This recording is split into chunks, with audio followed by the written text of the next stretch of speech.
What's up, everybody? Noah Kaser back here for another episode of Noah Kaser Live. We got a lot to talk about this week, guys. Let's get right into it. We have a grand total of about 7 or 8 things to talk about. We have the Abigail movie review. We'll be talking about the box office of the Abigail movie review, of the Abigail movie, but also of Challengers. What's coming out this week in theaters and on streaming. We also have my review for Jeanne du Barry, the brand new French film releasing via Fathom Events in theaters starring Johnny Depp and Mai Wen. We also got 2 new Hallmark reviews, Curious Caterers, Foiled Plans, as well as Branching Out. Christmas Con announces their first wave of celebrities and also the May movie preview. So let's get right into the very, very first thing, which is going to be my thoughts on a little horror film I saw a couple weeks ago called Abigail. Abigail is the brand new 2024 horror film that I was really looking forward to because I saw this trailer. I texted my friend and I went, holy crap, this looks like a lot of fun. This one stars Melissa Barrera and Catherine Newton as the lead 2 stars to me. Yes, there are other stars in this film, but literally these are the only 2 I wanted to see because I'm not all that upset about the Scream drama anymore. I'm upset that Melissa Barrera isn't in the Scream franchise, but I'm very happy that she is still with the guys who wrote it and directed it. That's very, very nice to see. The little girl in this film is freaking phenomenal. This little girl portrays this vampire, this 12-year-old ballerina, and she's the daughter of a powerful underworld figure. All they have to do, all these criminals have to do, is watch her overnight, and they get a $50 million ransom. That's what they're trying to collect, is a $50 million ransom, but also they didn't know that she was going to be a vampire. So she's taking them off one by one. The capers start to dwindle, and they discover the mounting horror, that they're locked inside the house with no normal little girl. This movie is a freaking blast, and oh my god, it is phenomenal. We do have somebody here in the chat. We got my good buddy, Cam. Just got done talking to you about. Welcome into the stream. Check him out. He's almost at 200 subscribers. Let's get those numbers up, guys. But Abigail is a phenomenal little horror film. I saw this with my girlfriend. We were the only people in the theater. We had maybe a good 10, 15 people in the theater, so not a massive amount of people, but I enjoyed this film overall. I just thought that the film copied some of the kills from their other film, the director's other film, Ready or Not. Not going to spoil anything, but there's a couple kills that really did feel like Ready or Not. If you've seen that movie, you know what I'm talking about. Melissa Barrera and Catherine Newton deliver phenomenal performances. We got another chat here. Cam says, Abigail was bloody lovely. It was freaking phenomenal. We have a killer performance by our lead girl here. Our lead girl here's name is Alicia Weir. Alicia Weir is going to be a name for many, many years. Many years in the horror franchise and in the movie world because she delivers a phenomenal performance, probably one of the best childhood performances I've ever seen. This little girl can go from sweet and innocent to creepy as hell in a minute. This movie delivered everything I wanted. However, it started to drag a little bit about midway through. I knew where this was going to go. I knew who the final girl was going to be. After we got to the scene where the father shows up, that's where it really started to drag more. I thought you could have cut that scene out unless you're trying to get a sequel, which they might want a sequel for this film, and that's perfectly fine. I'm down for a sequel. My girlfriend is fine for the sequel. The guy who plays the father, who plays Abigail's father, she loved that. She popped in the theater. She went, oh my God, perfect casting, perfect casting, perfect casting. I loved that. She was happy. I was happy. We had a bloody good time with this. Just the pacing of this film about midway through didn't work for me, and I did not like the fact that they copied the kills from Ready or Not. Overall, a really bloody good time, great set design, phenomenal performances, bloody gore that delivered everything I wanted, and I ended up giving this one a 4 out of 5 on my letterbox. So on my grading scale, that's going to add up to about, I'm going to give this one a good B+. I enjoyed this one. Next up, we have a little French film with Johnny Depp and Mai Wen called Jeanne du Barry. Jeanne du Barry is a film that I was very interested in seeing since they've announced it. This movie had no release date for many months. Nobody knew where this was going to premiere. This movie was announced to be playing at Cannes, I think, last year. So it's been almost a year since anybody's seen this film. And I don't think it's played a whole lot overseas. This is all about the life of Jeanne, who was born as the illegitimate daughter of an impoverished seamstress in 1743 and went on to rise through the court of Louis XV to become his last official mistress. This movie does have Johnny Depp as well as Maïwenn, who's also the director of this film. So we have the lead star who's also the director. I like that a lot. She delivers a good performance, but Johnny Depp is the one who really needed to be recast. There's not much for his character to do. There's not much for King Louis to do. He sits there and he drinks. He sits there and he's sick. There's not much character development in this movie for the character of King Louis. Jeanne, however, Jeanne has plenty of character development. This movie's just way too slow. This movie should not be 2 hours. You could have cut this down a good 30 minutes and not missed a bit. This movie's a little too slow for my liking. At 2 hours, it's all in French. Yes, it's a phenomenally made movie. The costume design is phenomenal. The set design is great. The natural lighting is great. The makeup, especially on Johnny Depp, is really good. It's really refreshing to see him not play a over-the-top, wacky character. He's more subdued in this role, but then again, the script doesn't give him a whole lot to do than sit there and drink. Sit there and have a little conversation with his mistress. Sit there and have a really, really well-written talk. But besides that, there's nothing in this film that makes me want to go back and rewatch it. It's the pacing and the underdevelopment of our guy we're going to see, actually, is Johnny Depp. That's why this movie is going to get all the attention. It is available in theaters right now via Fathom Events. It's going to be there through May 6th, so if you want to see that film, I highly recommend you check it out if you're into French period pieces, because I'm not regularly a regular fan or regular viewer of French period pieces, to be completely honest with you. But I enjoyed this for exactly what it was. I'm not going to say it's a great film, but I'm going to recommend you see this. If you're into the slower period piece films, check it out. Johnny Depp doesn't have much to do, but I'm going to give this one a good little 3 out of 5. It's a solid little flick. Nothing I wanted to jump up and down about and make my purchase for a ticket to go and see it again, but I enjoyed this, and thank you to Fathom Events for sending me over a free screener to review Jeanne du Barry. Next up is my review of the brand new Hallmark mystery, Curious Caterer Foiled Plans. This one is a very, very interesting film because Curious Caterer Foiled Plans is now I believe this is the fourth in the Curious Caterer series. This movie does have a lot to live up to because those past 3 have been freaking phenomenal. This one is all about Goldie Berry, who is back played by Nikki DeLoach. Let's try it one more time. Goldie Berry's medieval feast at Hyde Castle gets interrupted by a murder. She teams up with Detective Schultz, again played by Andrew Walker, to solve the mystery before the murderer strikes again. This one also has Riley Davis. And Riley Davis is back as Deputy Mason. We all know Mason. But we're watching this to see the Goldie and Schultz relationship evolve more. What this movie really does very well is they build that chemistry. They build that relationship more as the movie goes on. And I really enjoyed that. I wanted more of that relationship, and I got it. This movie does have one small issue, though, and it's that the first bit of it feels a bit too slow. It feels like a completely different film. Once we get to the other characters, they are over the top, and they're not delivering anything Hallmark-esque. But what it does do very, very well is it does deliver a very well-told mystery, good chemistry between our 2 leads, as always, when we get Andrew Walker and Nikki DeLoach, whether it's in a romance or whether it's in a mystery film. This one really does work. Again, the mystery is intriguing, but the over-the-top characters in the beginning really get on your nerves, and there's no reason to be playing these medieval knights and medieval princes and kings throughout the whole film because the charade is over. You are being investigated for a murder.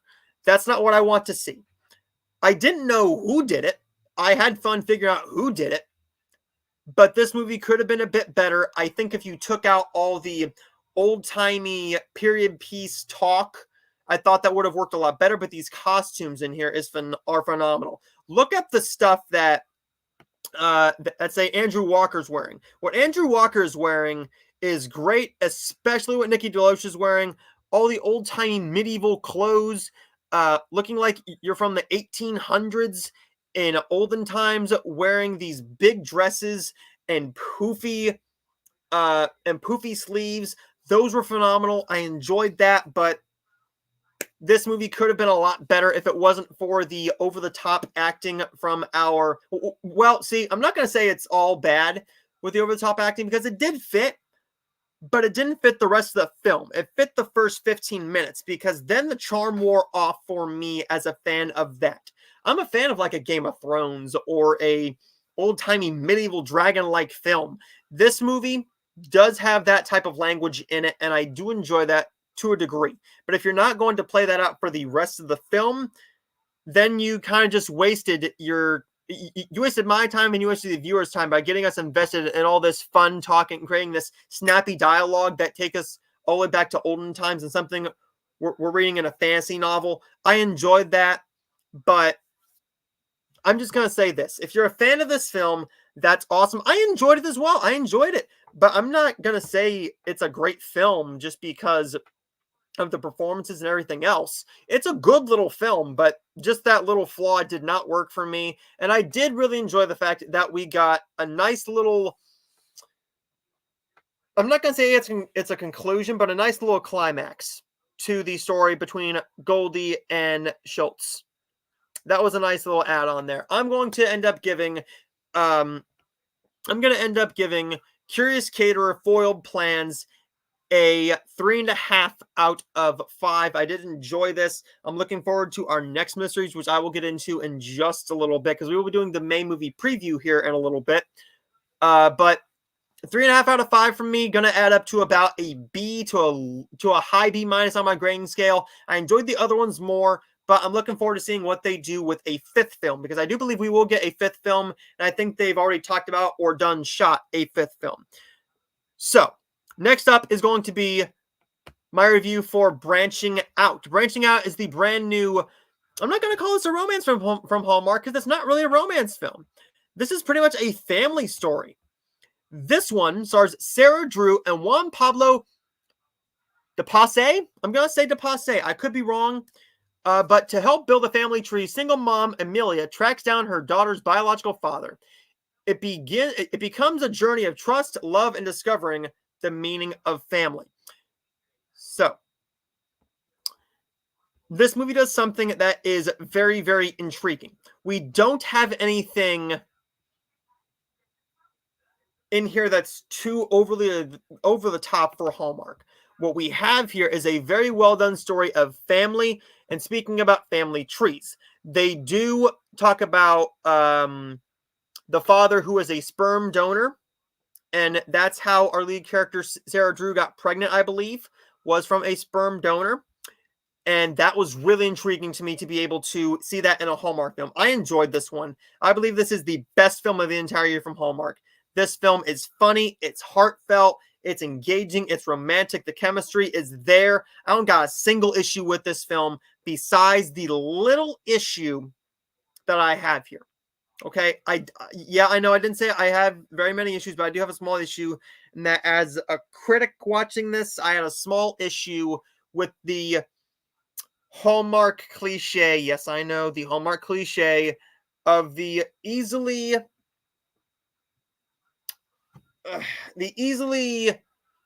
taken care of conclusion. The climaxes in these films aren't anything to write home about, if I'm being completely honest with you. But this is a well-done story.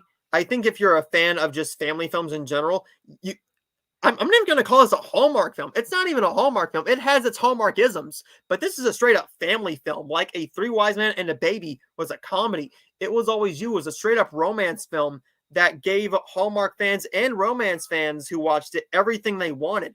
Hallmark does this every once in a while where they give you a solid story, but they give you a great movie. Not just a great romance movie, not just a great Hallmark movie, but a great movie. And that's what Branching Out did. I loved this movie to death.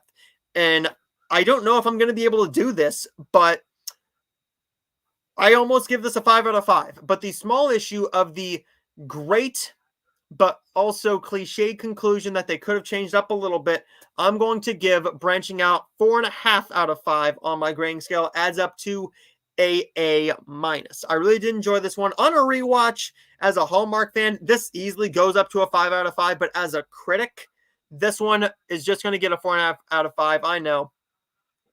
Boo. I know it's a great film, but I enjoyed this one. I don't know what to say about it, guys.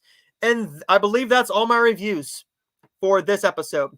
But I do want to talk about one little thing, and I will be making a separate video for the other new show. I will be doing a brand new show with a guy you just saw on my channel a couple days ago, Kyle. Concrete Angel and I will be doing a brand new review show focusing on new releases, and maybe we'll talk about a little bit of box office.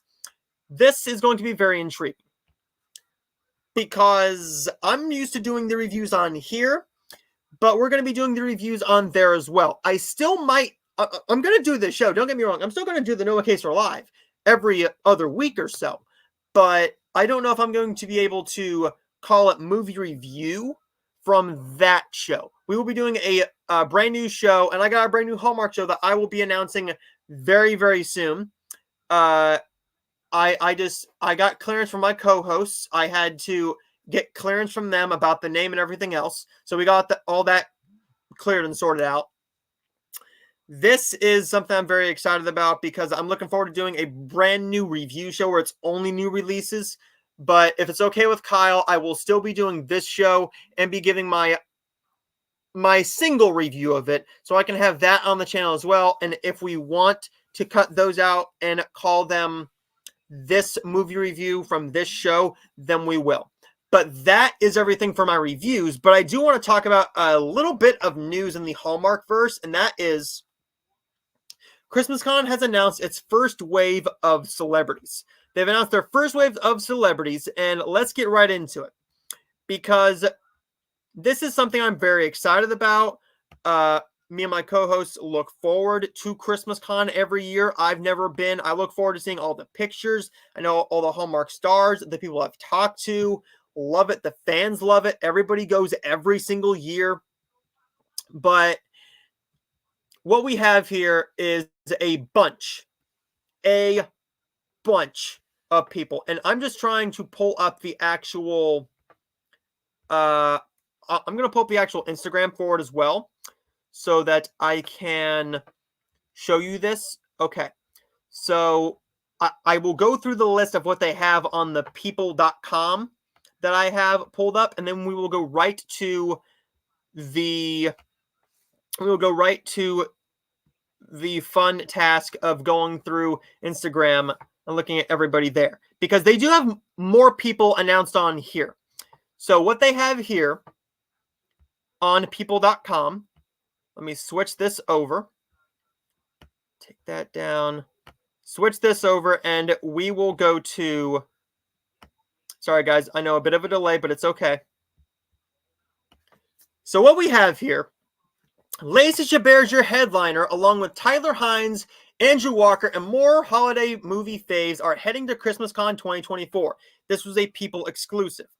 So we have Lacey Chabert as our headliner, celebrating her 15th Christmas movie on Hallmark Channel this year. And it will be with, well, should we talk about that? I'm not sure. We might talk about that. I might go to her Instagram and show you guys if you don't know. But they exclusively reveal that we will have Andrew Walker, Tyler Hynes, Paul Campbell, Three Wise Men and a Baby, Tyler Hynes, Andrew Walker, Paul Campbell, along with the co-writer of it. Kimberly Sustad, which was also co-written by Paul Campbell. So I'm looking forward to the sequel. We also have Jen Lilly, Melissa Claire Egan, Rachel Scarsden, This I'm very excited about. Chicago Med's Jessie Schramm. She's been one of my favorites for a long time. If I get to go this year, I gotta meet her. I gotta meet her. I'm in love with her film. Time for them. No, time for time for them to come home for Christmas, as well as The Birthday Wish. We also got Travis Van Winkle, Michael Rady, David Hayden Jones, and Steven Huser.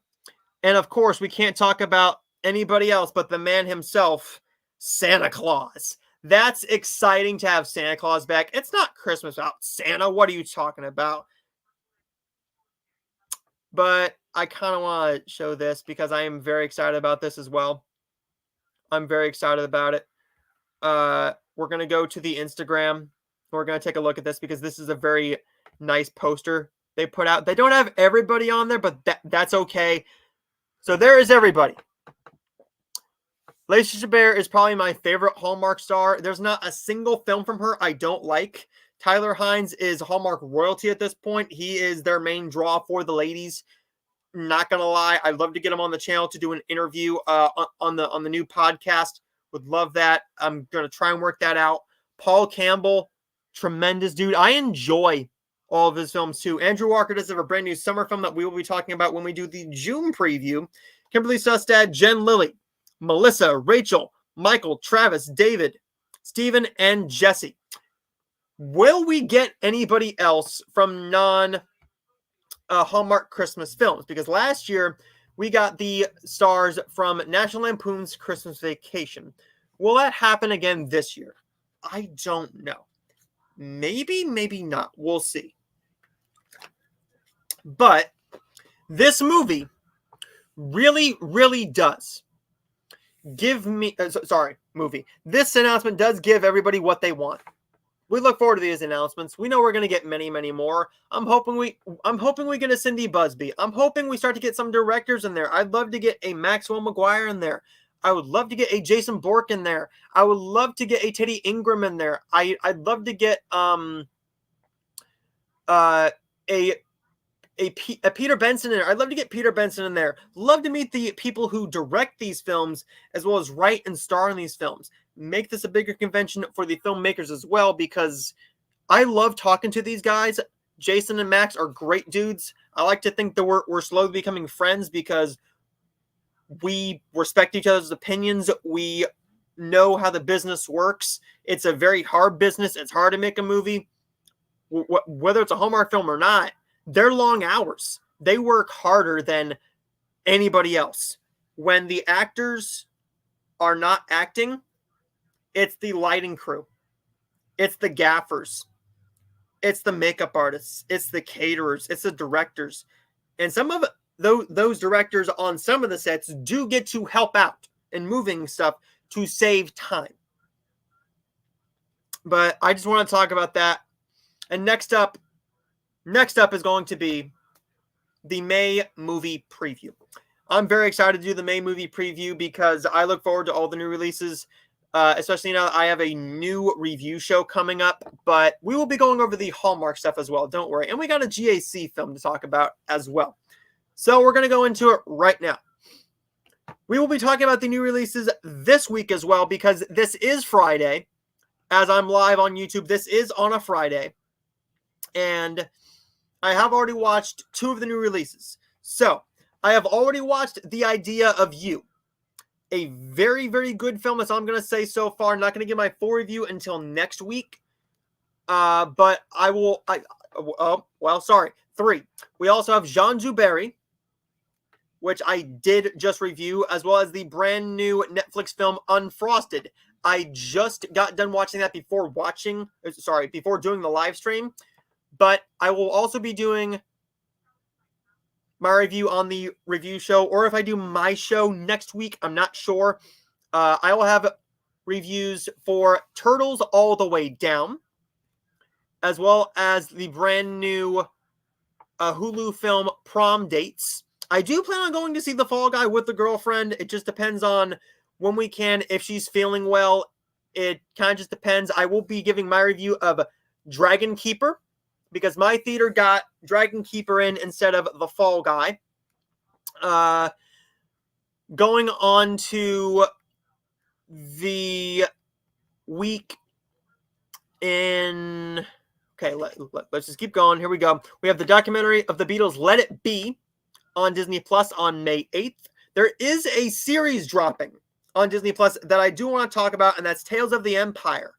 I may watch that. It depends on how many episodes and how long they are, but I do want to celebrate that a little bit. I am going to have my review for Mother of the Bride next week, as well as a review for The Image of You. I will be going and seeing the brand new the brand new 8th film, Kingdom of the Planet of the Apes, next week. So expect a review for that one. I do want to let you guys know that The Iron Claw is coming to Max. If you haven't seen it, it's one of the best films of last year, hands down. I'm very excited about this film, but I'm waiting to see what the price is to rent it. I believe that's Asia. It's one of those two. Pool Man comes to theaters. Not Another Church movie comes to theaters. Tarot is in theaters already, but it's probably opening wider next week. I'm not sure why it says May 10th, because I know it's playing at the Cinemark nearby, about a half hour away. So I know it's in theaters right now. I think the 10th, Back to Black is opening in limited release, and then it's opening wider on the 17th. On May 14th, I know that the people in my friend group are very excited about this. Dune Part 2 comes to Blu-ray. Dune Part 2 finally comes to Blu-ray, 4K, and DVD. I know that we're going to have fun talking about that. I'm hoping there's a lot of bonus features. What we will not have fun talking about, because we won't be talking about it, is Imaginary coming to Blu-ray. If you love that movie, more power to you. I didn't like it whatsoever. Godzilla X Kong: The New Empire comes to VOD on the 14th as well. On May 14th, we also have the VOD debut of Sting. DVD Blu-ray of One Life. You can rent that one right now, and I'll be renting that one. I'll probably do a double feature with One Life as well as the Freud's Last Session movie that is now on Netflix. We also got You Can't Run Forever with J.K. Simmons. I'm believing that's going to be like a $20 rental, depending on who is the distributor. That's what I want to see. It's Lionsgate, so it probably won't be a $20 rental. It'll probably be $5.99 or $6.99. So I'll probably give that one a watch, depending on what else comes out that week, because on Vudu and Prime, there's always stuff that isn't announced on releases.com that we don't know about. We also got The Strangers Chapter 1. I'm going to wait to rent that one. We also have Thelma the Unicorn on Netflix. I will be reviewing that one. We have Babes coming to theaters, as well as The Blue Angels coming to theaters, and If coming to theaters. I will be seeing If.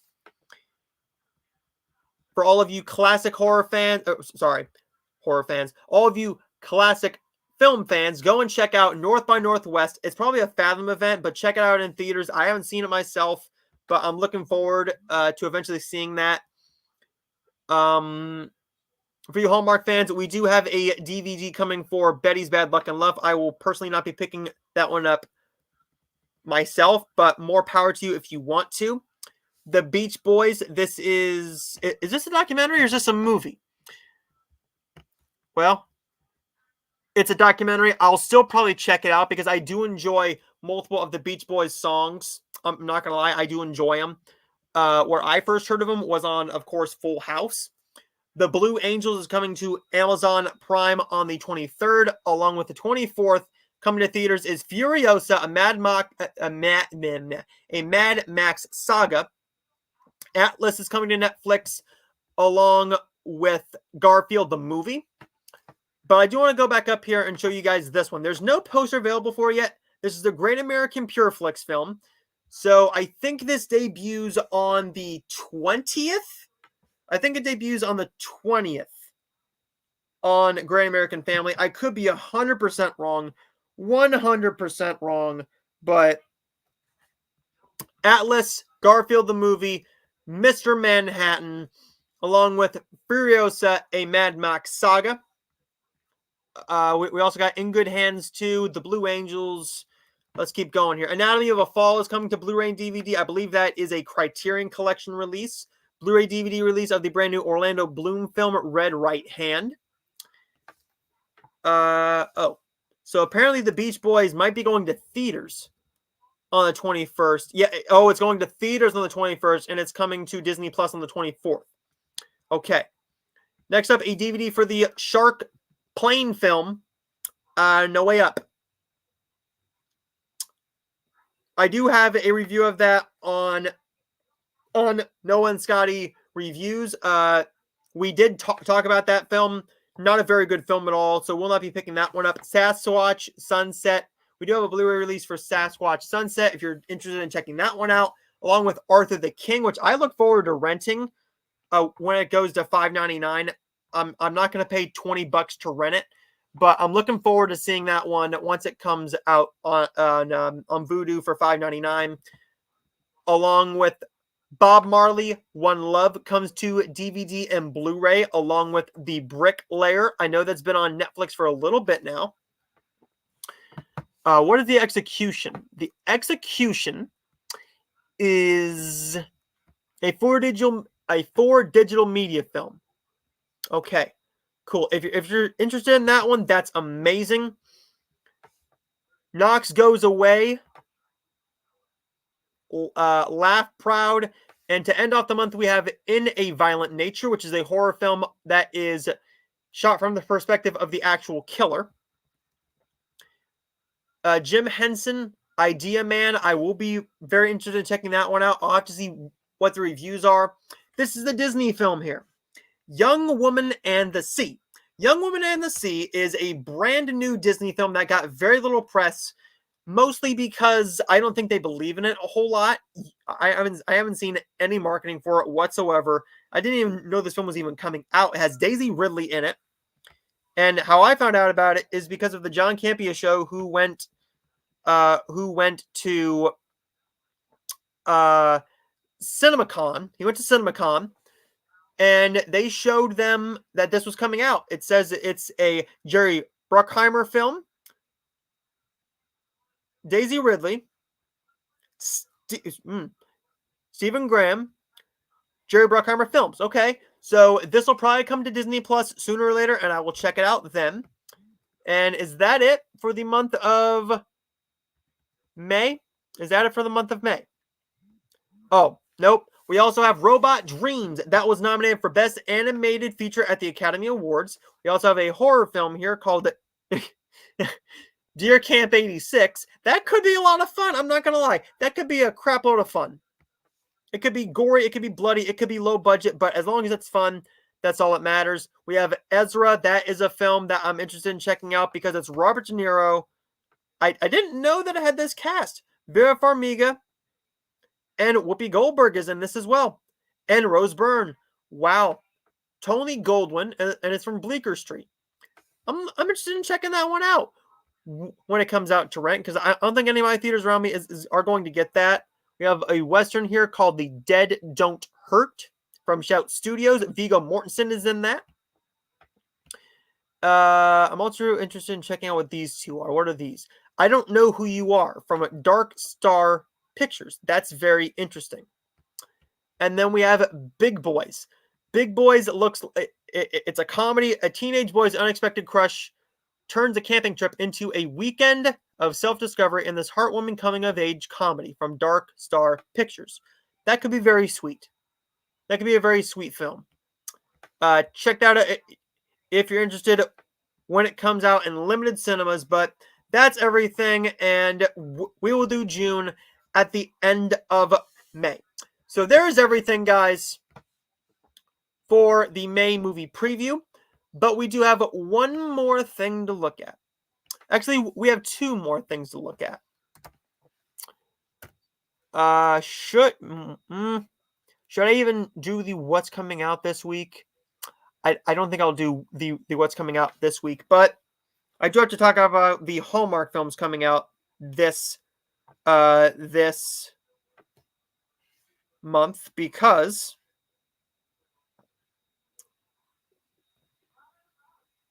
There are only a couple, but we have a brand new film that's directed by Jason Bork, who I will be having a interview with next weekend, next Friday, either live or pre-recorded on the YouTube channel. There will be a interview with my new co-host for the brand new Hallmark podcast, which we will not divulge the name yet, and I will not show you my co-hosts yet until I make a video announcing the podcast. We have a Whitewater Romance.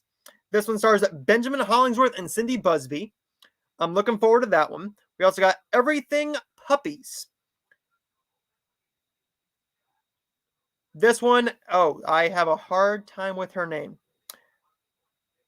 Pascal Kipnis. Pascal Lamoth Kipnis. I could be saying that completely wrong, and I do apologize. But I am looking forward to that one, along with Steven Huser. We also have another mystery coming out very, very soon. It's actually available right now on Hallmark Movies Now, and I will be watching it this weekend to give you guys a early review of it. And that is for Family Practice Mysteries Coming Home. That one stars Amanda Scholl and Brendan Penny. So there is everything coming out. And now let's get right into the box office. So we're going to go to two places. We're going to go to Box Office Mojo, and we're going to go to the numbers, because I like the numbers website. I like the numbers box office website. I think it's a very well done site. So let's go to the Box Office Mojo first, and we will look at what was the box office like this week. So challenges opened at $15 million. That's not an awful opening. It's not phenomenally great either, but it's not all that awful. It's a $15 million opening. It's a great opening for a Luca Guadagnino film. I do have to say that Unsung Hero opened at $7.7 million. I'm not surprised. It's a very niche market. For King Country is a big band. I didn't get to go and see it in theaters yet. I will be going this weekend to go and see it because I do have the weekend off. Kind of sort of bombing in a way is Boy Kills World. Unfortunately, that's not doing all that great. I don't know if a whole lot of people even knew it was coming out until the week it came out. We did have a re-release of The Mummy and Alien, but this is what I want to talk about. Abigail has turned a profit, I believe. I believe Abigail has turned a profit. I could be completely wrong. Let me check out. What do we have here? What is the Abigail movie budget? What's the 28 million. So it hasn't turned a profit yet. It has not turned a profit. And that's perfectly fine. It's fine. But I do want to show you this. This is very exciting for me. Very exciting for me. And after this, we will go right to the comments because I know I got some comments in here. So we will be going to the numbers, and I will show you what I'm very excited about.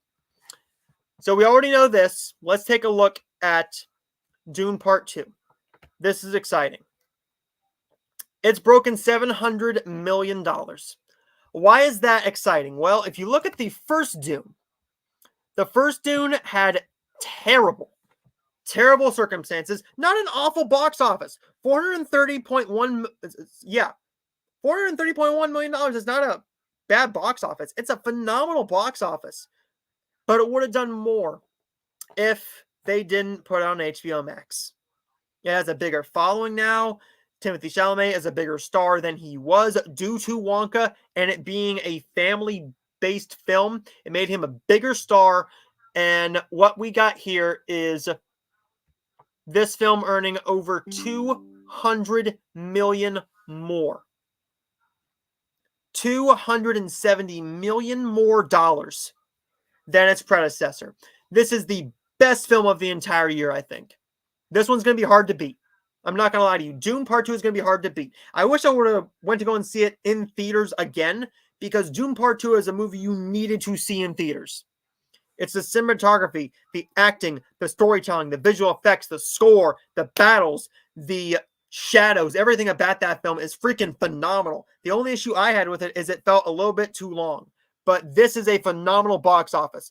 I really like that box office number for Dune Part 2. I really, really do. I also want to go down here and show you this. This is a Spider-Man 2 re-release.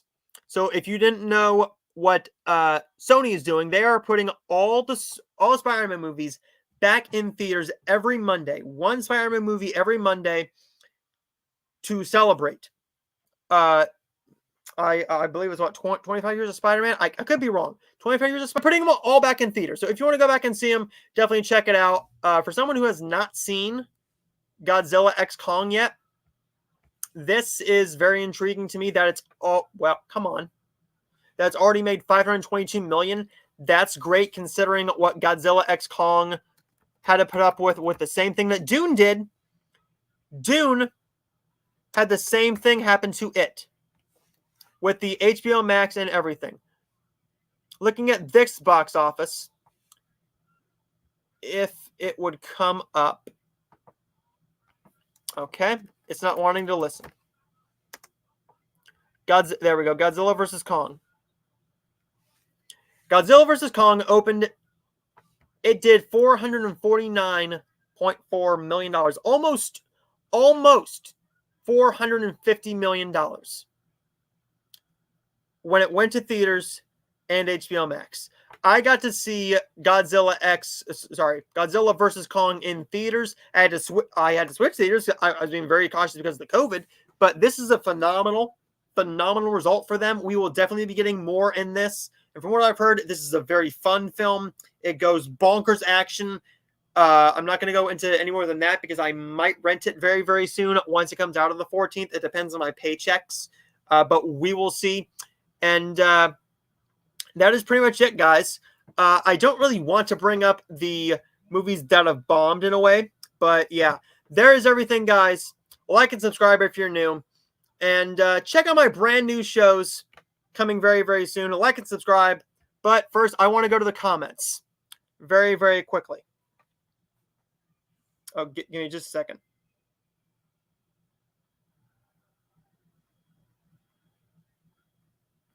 Sorry, I am getting in contact with a co-host.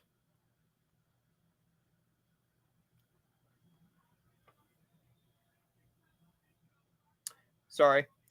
But I want to go to the comments. Oh, we have Joe. Welcome in, Joe. This is phenomenal. Thank you. A brand new friend to the channel. Yo, Joe. Sorry. We have Jared Runner. What's up, man? Welcome in. Joe says, I'd love to get out and see North by Northwest. You definitely should if your theater is playing it. My theater in my town will not be playing it. I'd have to go out of town, and I'd have to probably make plans with the girlfriend to go and see it. With everything coming out here in the next coming weeks, we're going to be very limited on what we can see. As am I, Joe. I am very psyched for Garfield. I'm a defender. Do I have it here? Do I still have it here? I think I still have it. Or am I wrong? Well, I had my Blu-ray. For Garfield because I asked some buddies if they wanted to do a watch-along for it, and yeah. Didn't go over too well. But that's okay. That's okay. I saw a trailer for it on Ghostbusters 4. Okay, awesome. Awesome. Uh-oh, this is why. Sony is celebrating 100 years of Columbia Pictures. That's why they're doing it. I love that. I love that. That's awesome. I know I'm not going to get to see any of them in theaters, but I did get to see The Amazing Spider-Man 2, Spider-Man Homecoming, Spider-Man Far From Home, and Spider-Man No Way Home in theaters. And as well as Across the Spider-Verse. But that's everything, guys. Like and subscribe if you're new, and I will see all of you guys next time.